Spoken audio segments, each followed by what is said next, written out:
Murray Deaker. Look, we need your support. Eastern Suburbs needs your support. Your club needs your support.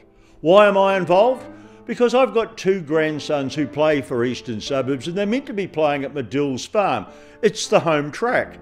Well, often they're not playing there because, as you know, the ground is closed all the time. Games are cancelled. So Eastern Suburbs is going to put a hard word on the powers that be, and you can assist.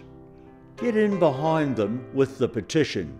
Make sure that the council knows that you're not happy with this. Many years ago, after I finished teaching and before I went into broadcasting, I was involved in drug education. I did a review of 25,000 kids, and it clearly showed that those involved in sport are less likely to abuse either drugs or alcohol. They can't play, they're going to get sick of that, and after a while you're going to have problems on your hands. Now, I don't want my grandkids with those sorts of problems. You don't want your kids or your grandkids like that, so get in and let the council know. Look forward to your support. Thanks, Murray. My name is Chris Ruffle and I'm the chairman of the Eastern Suburbs Association Football Club. The purpose of this video is to explain to our members the future plans for Madills Farm and the reasons and process for achieving them. Madills Farm is our focus for 2 all-weather turf surfaces. The council have made it clear that of Madills, Crossfields and Glover Parks, only Madills is suitable for this type of improvement. By far the biggest weakness of our football club is our facilities. In simple terms, most players and parents are happy with a reasonably flat piece of grass to play on and train, and for seniors, a hot shower and a cold beer. Floodlights that produce enough light not to be dangerous are also considered a prerequisite for training outside of normal working hours, particularly important for any winter-based code. Now, it is very obvious that with the number of cancellation we have every season, the grounds cannot handle this level of usage required. At Suburbs we have over 1,900 players, and last season alone 23% of all games and over 30% of all trainings were cancelled. It is important to understand the 3 types of fields that are available. Here at Glover Park we have a soil-based field. The grass grows on a soil base and its utilisation is dictated by drainage and rain. Here at Crossfields we also have soil-based fields, of which there is little or no drainage. With heavy usage in midwinter, the top layer of the soil compacts and the rain just won't penetrate. At Madills Farm we have sand-based pitches. Number 3 and 4 are brand new and were only completed in time for this season. Sand-based pitches are designed to withstand up to 25 hours use per week. These grounds have not been closed this season. Here we have pitch 2 at Madills, which is also a sand-based field. This is now over 10 years old and suffers being under minimal floodlighting that lights this ground. In simple terms, the top layer has been compacted by such heavy use, the moisture just can't get through. The sand fields also break down over the years as the worms bring the soil up through the sand and literally turn it back into a soil field.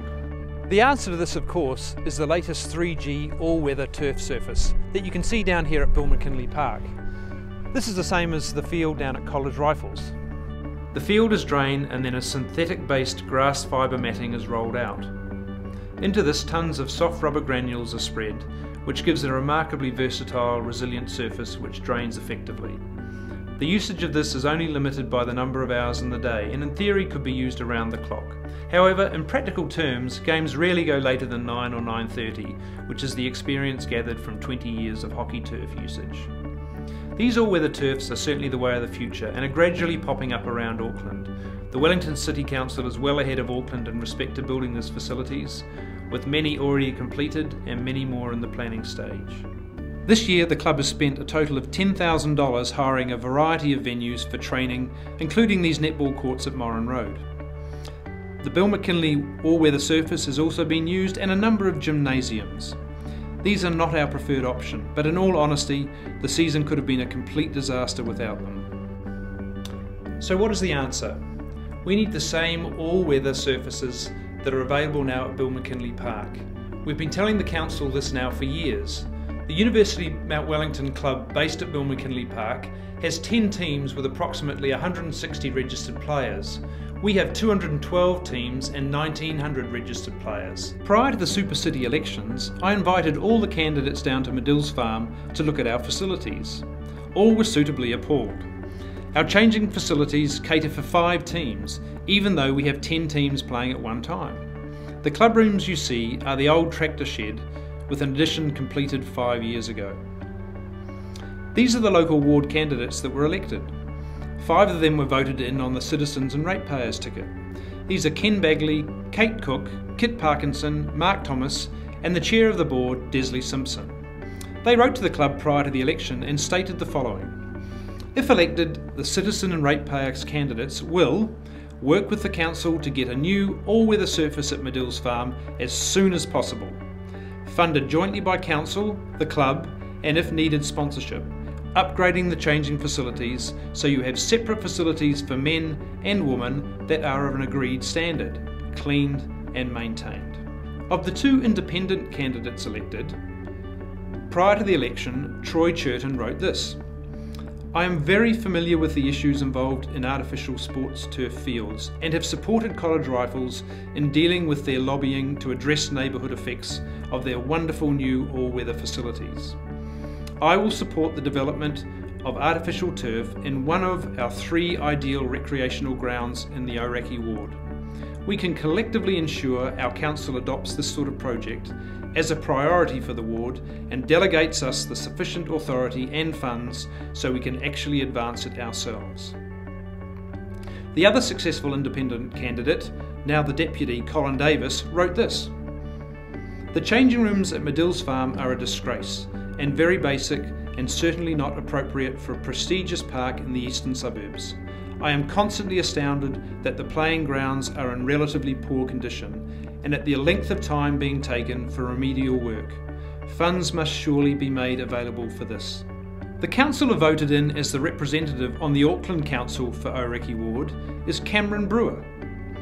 Cameron wrote to the club and stated this: for many years Eastern Suburb Soccer struggled to get council's attention and have turned people away because they don't have enough grounds in playable condition and their changing facilities are dire.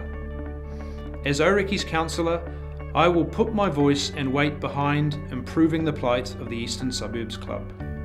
So as you can see, the elected politicians of our ward are firmly behind the club and the desire to get the facilities up to standard. So why isn't it happening? Very simply for one reason. There is a small group of local residents that are anti-sport. They complain to the council if we put a sign on the ground for registration at the beginning of the year. They complain about the club when the rubbish bins overflow. They complain when the floodlights are left on after training, even though they're on an automatic timer. Since the Auckland City submission, where nearly 20% of all submissions requested that Madills Farm implement 2 all-weather surfaces, improved lighting, better club rooms and appropriate changing facilities for both men and women, the E.S.A.F.C ward has produced a 44-page document referred to as the E.S.A.F.C Local Board Plan. Worryingly, there appears to have been a diversion where a new suggested venue for additional grounds has taken priority. This is Ngahui Reserve, which has the same zoning as the majority of Madills Farm. There's talk of developing 2 fields here at an estimated cost of between $5 and $10 million. The issues we have are these. Firstly, this will be a long-term development and the problem exists now. Football is expected to grow by 3.5% per year for the next 20 years. We will need these fields as well as developed fields at Madills Farm. Secondly, and I quote from the Auckland City Council Guidelines for Development of All-Weather Surfaces, quote, each artificial turf must have accessible changing and administration facilities with the ability to supervise the artificial turf. Our administration is at Madills Farm. Thirdly, why should we as a club of 1,900 players be forced away from our base, which is zoned to do exactly what we are doing on it, because a few residents don't want any change? The council has allowed the infill housing. They should now upgrade the local facilities for the locals to use. In another council document, the following was stated: the Open Space 3 zone is applied at those sites in the district which are used primarily for organised sports and recreation. A strategy is adopted which seeks to ensure that these sites are used to their full potential in a manner beneficial to the community. Using Madills Farm to its full potential is exactly what we want to do. The residents are concerned that the 15% land area that the all-weather pitches will take up will forever, and I quote, alter the feel and ambient appeal of Madills Farm. Here at Llanelwith Green and St Heliers on the waterfront, we have this beautiful wide open space for all the community to use. This is not zoned for sport, so we can't use it. You will note in the background we have the tennis club and the bowling club. The tennis club have all-weather courts, fences and floodlighting, and is used by the local sporting community, as is the bowling club. Now, does this detract from the feel and ambient appeal of Llanelwith Green? To the contrary, it adds to it. This in fact takes 30% of the land area, and it is in a built-up residential area, and the local community consider it one of the many assets here in St Heliers. With careful planting of trees, it almost goes unnoticed to anyone passing by. And these facilities have far more restricted access than the planned improvements at Madills Farm. So where to from here? We are entering another submission phase. All Eastern Suburb members have been sent a brochure outlining details on how to make a submission. We have included submission forms. Included in the brochure is a suggestion of what a supportive submission form looks like. You have also been sent emails with a link to an online submission form if that is easier for you. Please ask your friends and your family to support us also. You need to be of voting age to make a submission. Please get behind this process. This is the one chance we have to create a venue that will benefit many sporting codes and will benefit the community for generations to come. Sadly, the alternative is to cap the number of members that Eastern Suburbs allows, which with our current facilities has been calculated at around 1,000, which is almost half of what we have now. Our future is in your hands. Thanks for watching. You can see that the club has made a good job with its presentation. But what the club really needs is your support. Your submissions must go to the council. The only thing that will move the council is overwhelming support for what the club is proposing. And if you want your kids to have a smile on their face and to be playing good sport and enjoying life on a Saturday or a Sunday, this is the way to ensure that that happens. Please get your submission to them now, because, well, if you don't make a submission, don't moan again about the grounds at Madills Park.